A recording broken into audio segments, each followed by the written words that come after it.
free vegetables. Uy, grabe, may tipaklong.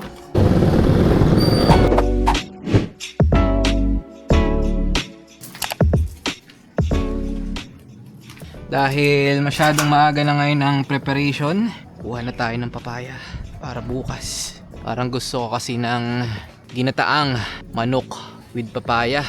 Ngayon kasi ay na-adjust na yung oras, conserve energy daw ko, no? So ang pasok namin ay 7 or 8.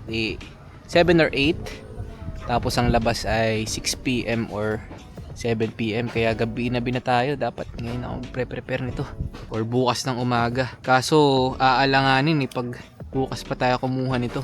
Hihirapan tayo kaya kunin na natin ngayon. Yes!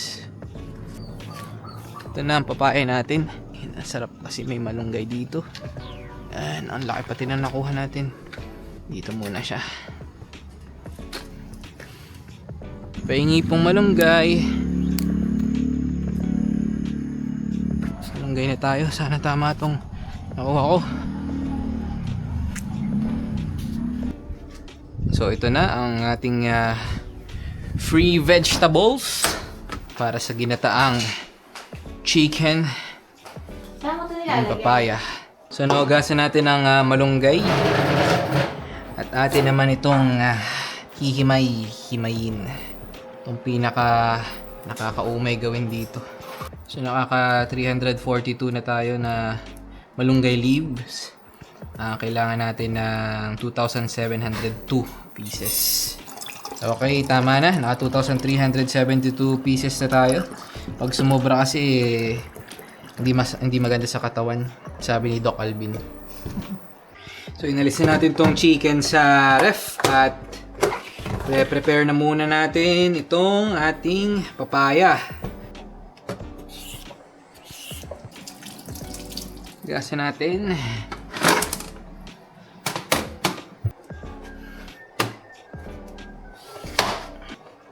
Uy!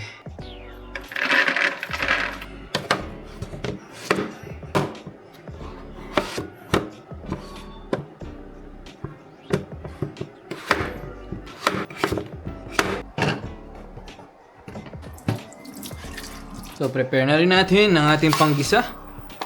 Pwede na ang papaya at ang malunggay. Ang chicken, dinidefrost na.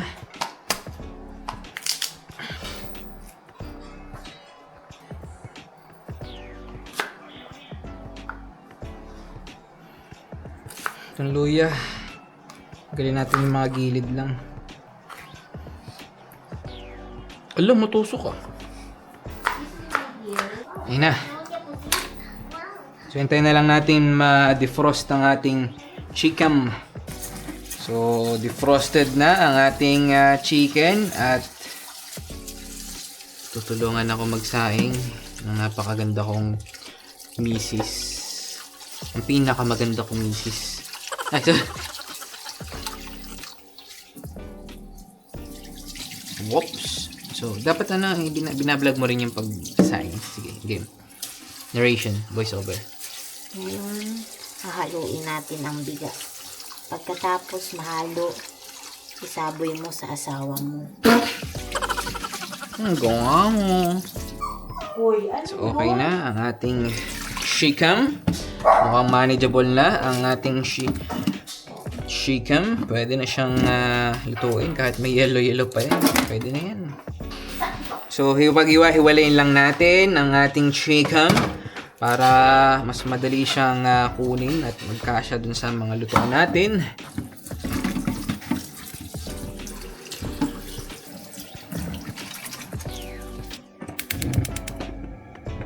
So, pinainit na natin ang ating oil.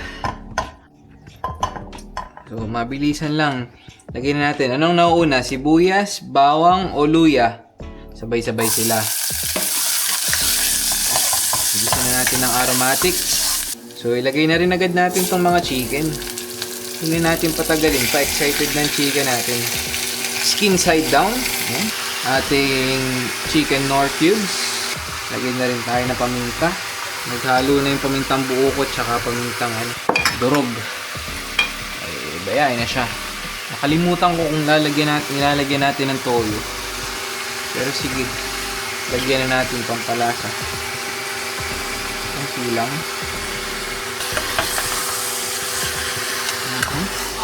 Konting asukal, pampatamis. Konti lang.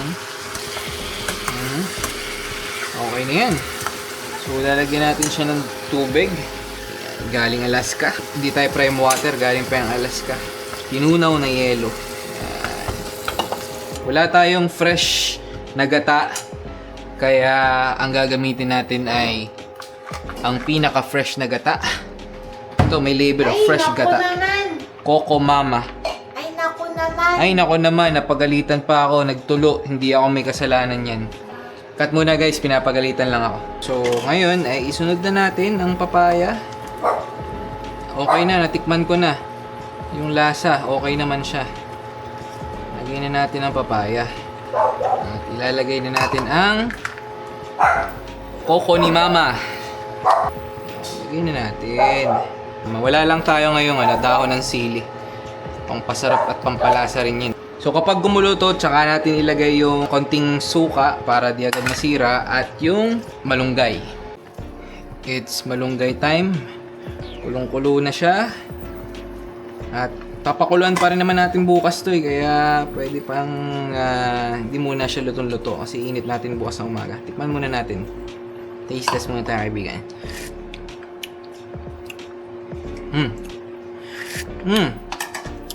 Sarap. Uy! Grabe! Ano to? Bakit meron? May tipaklong. Grabe. Gravity. Baka natikman ko na yung tinungtungan ng tipaklong. Wala. Ganun talaga. Ganun talaga mga kaibigan. Diba sabi nga sa pag daw ang mga gulay ay yun yung maraming uod or kagat ng mga insekto, yun yung organic. So, purely organic po yung ginagamit natin dito sa ating mga niluluto. Kaya, kita nyo naman, pati tipaklong dumadayo pa dito sa loob ng bahay para matikman. So, lagyan na natin ng suka para pang konting preservative na rin siya. Ngayon ay lagyan natin ng mga sangkatutak na malunggay para mas masustansya. Punong-puno ang ating... So, takpan ko lang uli at papakuluan. Ready na kami pagtulog. Bukas na lang natin uli siya painitin. So, good night guys! Good morning and balik na tayo sa ating ginataang chicken with papaya at malunggay. Init lang natin siya ng dahan-dahan. So, habang pina-prepare natin yan, tayo na mag-prepare ng ating almusal.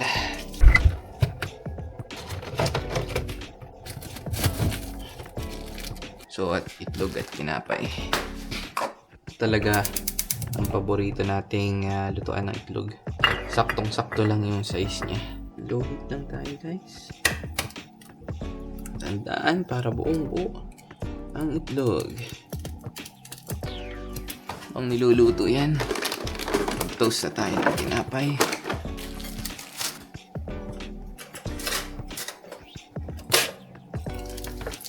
At ito na the perfect egg. Pera muna nito. Aw! Init na pala ito.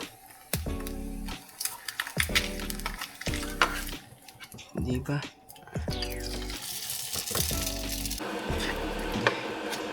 So habang naliligo pa naman si Mrs. Giyak na natin tong kanyang packed lunch. May gawi pa natin na prepare tong mga sinaing at ang ulam. Kumukulo na ang chicken. Ginataan chicken.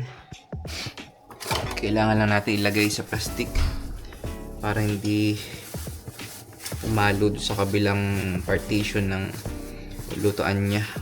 Leg part para madaling niya makain. Daming sabaw. Another one.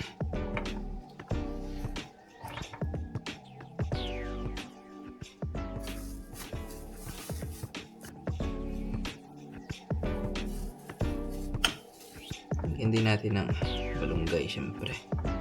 Malunggay at sabaw. So mamaya natin siya itatali pag medyo malamig na. Nalala ko yung mangga tayo. Mangga tayo ng isa para baon niya.